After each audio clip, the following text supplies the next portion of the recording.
Vince. And it's time once again to recommend things. Vince? Yes. I see in my mind, in the future, the very near future, that you're going to be recommending a movie. Oh my God. I know. It's like magic. Or looking down at what I was going to recommend. So anyway, here's what I'm going to recommend. It is a movie called Death Sentence. That's right, Death Sentence, directed by the director of Saw, whose name I can never remember and don't care to. However, I did enjoy this movie. It stars Kevin Bacon. Directed by James Wan. That guy. And it came out a few years ago, 2007. And I don't know what possessed me to buy this movie. I think it's because I found it in a flea market for $3. And I'm fascinated by revenge films, vigilante type things. I think that's interesting, a character taking the law into his own hands.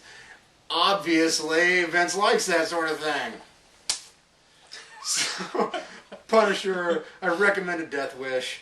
I'm sorry. But this one's different enough from just the common, oh, the guy has gun training and he's really good with a gun. This movie's interesting because this is just some guy. This is just an average dude Kevin Bacon plays. His son gets killed at the beginning of the movie and he decides to take revenge. Now this is a guy that works in an office. He has no idea what he's doing. And what's interesting is the writers of this movie have taken that into consideration. This stuff unravels his entire personal, social, and business life. This guy, he ends up going into his own personal crap town, we'll call it. And it's fascinating. Now, to address the director of Saw, I didn't like Saw personally. I did not like it. But, and I don't think I'm alone in that. I think there's a lot of people that didn't like it. But the director's style, I think, complements this movie pretty well. It's extremely raw. It's extremely gritty. And I don't mean to say gritty as in hard-boiled. I mean, it's pretty much, let's show you exactly how painful this can be. And that's what they do. That's pretty much the point of the movie, is just take you through the pain that this guy suffers and evolving from being this office worker into being a killer. And I think I think this character is so worth watching. And I was completely blown away. I was sitting on my couch watching this movie thinking I was going to just sit there and catalog comic books. And instead, I ended up getting like a box of peanuts or something going... I think it's a great film. And I also recommend the DVD for the making of the movie. I think the making of this stuff, or making a scene, or whatever it is, it's fascinating. I couldn't believe how good I thought this was. I could not believe it. You're so adept at making me want to watch things. You know what I mean? Like that's you want to know. Yeah. You're like an awesome commercial. You know what I mean? You're like the Heinz ketchup commercials where they do like a really big close up on the ketchup pouring in slow motion at like half speed, going over the French fries. You're like, I'm sitting there watching this movie doing this. I'm like, I gotta see that movie now. Billy Mays here! Today I'm going to recommend something that I was not eating peanuts while reading. I'm going to recommend today Angel After the Fall. This is the first volume. I think there are now several volumes of this. This is actually the only one I've read so far. I need to get the rest of them.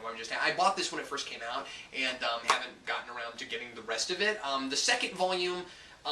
well, I'm getting ahead of myself. The first volume is some time after the end of Angel. If you saw Angel, I won't spoil the ending for you, but it ended on a cliffhanger type thing. I mean, they knew it was over when they did it, but it does kind of feel cliffhanger-ish, of course. Some fans definitely would have liked to have seen more of well, honestly, I don't think I can talk about this without spoiling the end of Angel, so I'll just say if you haven't seen Angel, you should watch the end of Angel and then not watch the rest of this video. But of course, if you know Angel, you know that at the end of it, there was this like giant rip in the sky that opened up, and the senior partners threw tons and tons of monsters at the city to destroy everything and kill Angel and all of that. And it ends with Angel and his friends who are still left, who have not died yet, or who haven't, left, like, about to have to fight a bunch of stuff, and Angel says, I get to slay the dragon, and then the series is over, and that's it. A lot of people were disappointed by that because they would have liked more closure in the series. I was always on the fence about it. I liked it and didn't like it all at the same time. I don't know how you were, Vince, but my opinion was by the 4th season, I didn't care anymore. You didn't like season 5? No, well, I was okay with season 5. Season 5 was quite good. Season 5 was okay, but season 4 I hated so much that I thought, wow, season 5 is pretty much just putting a smile on what is bad now. So. Well, at least you got 5 if you didn't like 4, but a lot of people didn't. But anyway, so this is some time after that happens, and so basically, and this is ultimately the reason I really like this. A lot of people don't like this. I've talked to tons of people. I don't think I've found a person who loves this besides myself. It's kind of sad. I'm recommending it anyway, and darn tootin'. A lot of people don't like the art, and I mean, like, Whedon plotted this. We didn't write the dialogue, but he co-plotted it, and so it does feel right. Like, I've read some other Angel comics that just didn't feel like it was in the same continuity even, and this does, so it's got that going for it. But a lot of people don't like the art, and a lot of people, including my wife, whatever, I'm still recommending this anyway. A lot of people think that the people don't really look like themselves, and I was okay with it. I mean, I didn't think it was bad. Here's my thing. If you try too hard, I think, to do like a perfect caricature of somebody from a TV show, it's hard to make it look like a comic book. I don't know if that makes any sense, you know what I mean? But like, comics are a different medium, so it's still drawn people. So I mean, you should be able to tell which character is which, but I don't think they have to look perfect. I don't think they have to be like perfectly detailed.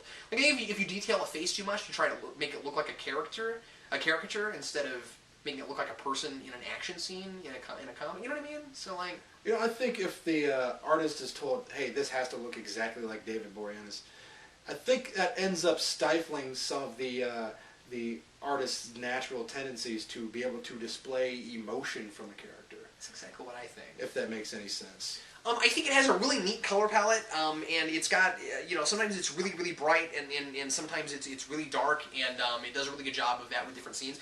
Ultimately, the reason I love this is because I'm a huge fan of Batman No Man's Land, and this is Angel No Man's Land. You know what I mean? Because it's, it's after LA gets attacked by a bunch of monsters, and guess what? Some of the monsters take over different parts of town, and they have gang wars, just like they did in No Man's Land. It's awesome, or at least I think it's awesome. I kind of want to read this. Spike has his own section, and he's like surrounded by like beautiful women all the time. He's got like a blood fountain. I think it's kind of neat. Here's some slight spoilers, but this isn't a huge spoiler, especially considering the cover of the book. But Angel actually ends up taking that dragon he was supposed to fight at the end of 5 and making it his pet dragon, and he flies on it. I think it's quite good. I won't spoil anything else, but they do interesting things with characters that you didn't think would be in this. I'll say that. The characters that you wouldn't figure would have made it this far are in this, and they did interesting things with them. That's all I'm going to say. Anyway, like I said, I haven't read the rest of it, mostly because the second volume is I think is a prequel to this, and shows you like play by play exactly what happened after the final scene of the series. And my response to that was, but this ends on a really great cliffhanger, and I want to know what happens next. And then I completely lost interest after I was waiting for the 3rd volume to come out. And then I haven't bought it yet. So anyway, I will do it, and then hopefully talk about it later. But anyway, I know that was really long, but it's been a while since I thought about this. I bought it and read it when it came out. That was 2 years ago. So anyway, that's what I recommend. That's what Vince recommends. And see, we're going to like trade off, because I want to watch this now, and you want to read this now. So, yeah. Anyway, thanks a lot for watching us recommend things. We'll recommend something for you once again next week. I'm Captain Logan.